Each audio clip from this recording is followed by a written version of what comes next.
Assalamualaikum ya akhi ya ukhti. Assalamualaikum. Nabi Ayub masih termasuk keturunan Nabi Ibrahim. Ia menikah dengan Rahmah yang masih keturunan Nabi Yusuf dan memiliki banyak anak. Nabi Ayub mengemban dakwah di tengah-tengah kaum Hauran dan Batniyah. Kehidupan Nabi Ayub bergelimang harta dan luar biasa banyaknya. Nabi Ayub dikenal sebagai orang yang santun dan dermawan. Ia banyak membangun masjid dan mengajarkan agama sesuai dengan perintah Allah. Ketakwaan Nabi Ayub membuat iblis merasa tidak senang. Ia lantas memohon kepada Allah agar diberikan kekuatan untuk menggoda Nabi Ayub. Atas izin dari Allah, iblis membuat semua ternak mati secara bersamaan. Nabi Ayub pun jatuh dalam kemiskinan. Meskipun telah jatuh dalam kemiskinan, ketakwaan Nabi Ayub tidak berkurang. Iblis pun kembali memohon kepada Allah. Kini ia berniat merebut semua anak Nabi Ayub. Dengan kekuatannya, iblis merobohkan rumah dan menewaskan anak-anak Nabi Ayub. Nabi Ayub sungguh sedih. Namun iman dan takwanya tidak berkurang. Iblis tak henti-hentinya memohon kepada Allah agar diizinkan mengganggu Nabi Ayub. Nabi Ayub telah jatuh miskin, semua anaknya tewas meninggal, dan sekarang iblis pun memberi penyakit yang sungguh mengerikan kepada Nabi Ayub. Nabi Ayub pun sulit untuk bergerak, seluruh tubuhnya bernanah.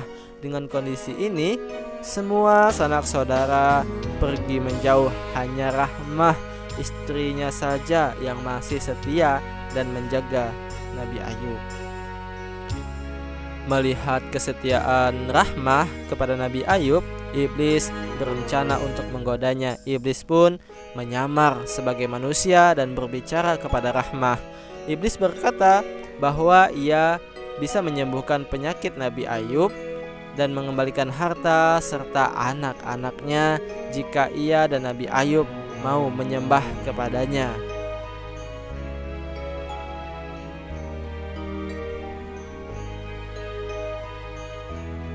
Rahmah lantas menceritakan pertemuannya dengan orang asing tersebut.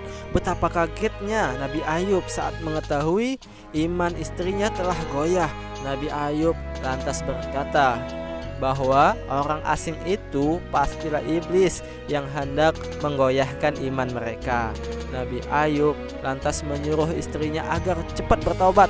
Nabi Ayub akan berjanji jika nanti sehat, ia akan mendera atau mencambuk sebanyak 100 kali.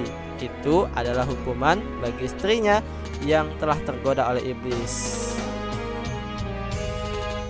Nabi Ayub menderita selama 18 tahun dan selama itu pula Rahmah setia merawatnya. Nabi Ayub tak henti-hentinya berdoa memohon kesembuhan.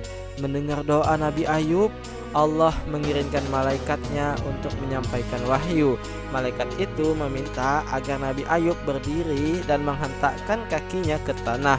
Secara ajaib, di dalam tanah muncul air yang begitu jernih. Nabi Ayub lantas meminum air tersebut dan membasuh seluruh tubuhnya. Dengan izin Allah, seluruh penyakit Nabi Ayub sembuh. Betapa bahagianya Rahmah ketika melihat suaminya telah sembuh. Ia langsung berlutut dan mengucapkan syukur kepada Allah. Nabi Ayub sangat sayang kepada istrinya, apalagi kesetiaan dan iman Rahmah telah teruji selama 18 tahun menemani dan merawatnya dengan penuh kasih dan sayang. Namun janji Nabi Ayub untuk mendera sebanyak 100 kali tetap harus dijalankan. Saat itulah Allah yang Maha Penyayang memberikan jalan keluar. Allah memerintahkan Nabi Ayub mengambil seikat rumput dan memukul istrinya dengan itu, sehingga tidak ada janji yang terlanggar dan istrinya pun tidak mengalami kesakitan. Ya, pukulannya pukulan mendidik. Allah sungguh Maha Adil dan Maha Pemurah. Atas kesabaran Nabi Ayub dalam menerima cobaannya, Allah mengembalikan semua yang telah hilang dari Nabi Ayub dan melipat gandakannya. Nabi Ayub mengemban tugas dari Allah hingga usia 93 tahun. Sumber dalam Al-Quran, dalam Quran Surah Al-Anbiya ayat 84 yang berisi, maka kami pun memperkenankan seruannya itu, lalu kami lenyapkan penyakit yang ada padanya dan kami kembalikan keluarganya kepadanya, dan kami lipat gandakan bilangan mereka sebagai suatu rahmat dari sisi kami dan untuk menjadi peringatan bagi semua yang menyembah Allah.